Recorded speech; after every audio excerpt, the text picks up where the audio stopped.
Hello everyone, my name is Landon Butterworth. I'm the head developer of Virtual Audience, which is an experience we're creating for the Oculus VR Jam 2015 using the Samsung Gear VR. Today I just want to take you and show you a little sneak preview of the application, as well as talk about some of the features that we have and some of the features that we're planning on having done before the VR Jam ends. Maybe even some long-term goals we have of the project. So let's jump right in. This is just a temporary loading screen that will be replaced with motivational material and advice about public speaking in the future. So here we are in the boardroom scene. Let me talk about a little bit about this project in general first. It's aimed towards people with social anxiety or some sort of fear of public speaking, getting in front of a crowd. It's just trying to lower all the barriers to entry of getting out there and practicing. So we place you in front of a virtual audience and allow you to talk as much as you want and get comfortable with people looking at you and you being in control of a room. So that is the whole idea of the project. This scene is aimed more towards presenting, as you can see by the slide in front of me. These slides you can navigate by swiping forward and back.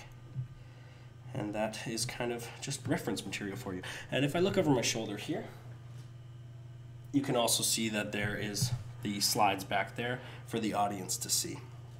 There's not much of an audience here, but that is just for our convenience. We had this whole room filled with people, and we were still under the 50K tries, so that's not a limitation for us. We are capable of making a much larger scene, and we plan to in the future. In the final build, we'll also have notes down here, a secondary reference material, maybe a Microsoft Word document or something that you took a picture of and scanned in, so that you have some sort of reference to material that you don't necessarily want the audience to see, which is very common when you're giving a speech. There isn't much going on in this room, as you can see. It's just gray box. So let me talk a little bit about the features that are going on behind the scenes. We have been recording all the audio since I entered this scene, and it is available for playback at any time. So let me just show you that right now. With motivational material and advice about public speaking in the future. So here we are in the boardroom scene. So that was the audio from the very beginning of when I came into the scene. We also have a feature that you can just tap the touchpad at any time throughout your talk, and you set a marker in the audio. So you don't have to listen to the whole audio or the whole playback every single time. You can hit playback and skip forward to any marker. You can also navigate with 7-second increments going backwards and 30-second increments going forwards.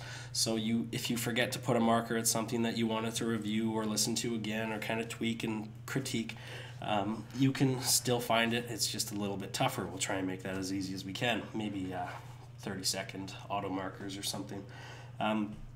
There's a few things that we're focusing on for the VR Jam in particular. One of them is Dropbox integration. We want to have it so that you can take your slides, throw them up on Dropbox, and look over here. There will be a briefcase over there, and just tap the touchpad, and you can pull your slides straight from Dropbox and incorporate them right into the scene. We have it working for some public Dropboxes right now, but all the login credentials and stuff like that it's been challenging. So hopefully we get that done by the end of the VR Jam. If not, I'm sure you can expect that 1 or 2 weeks afterwards. Another thing we're looking at for the VR Jam is accessibility. We want this to be compatible with as many different file formats as possible. Any sort of Microsoft Word or standard file format for Word documents, slides, presentation material, all that stuff needs to just slide right in and work, because that is huge. We want this to be easy for everybody, and we don't want to cause people headaches. Another feature that I want to talk about is we're recording all the rotational data of the headset right now. That seems like a weird thing to do, but in the final build, we want to position the user in the audience for the playback part. So you not only can hear the audio of your conversation, you can see where you were looking. So you can know if you were looking at your notes too long, looking over your shoulders too long, staring at one person, not scanning the room adequately. And these slides you can transition. So those are also time-stamped, and will transition at the proper times along with the audio and head movements to give a well-rounded representation of your presentation. I think those are all the features that we want to talk about today. We don't want to give too much away, so I hope you keep posted on Challenge Post and stay up to date with our progress, and please download and check out the app when it comes out. Thank you very much for listening.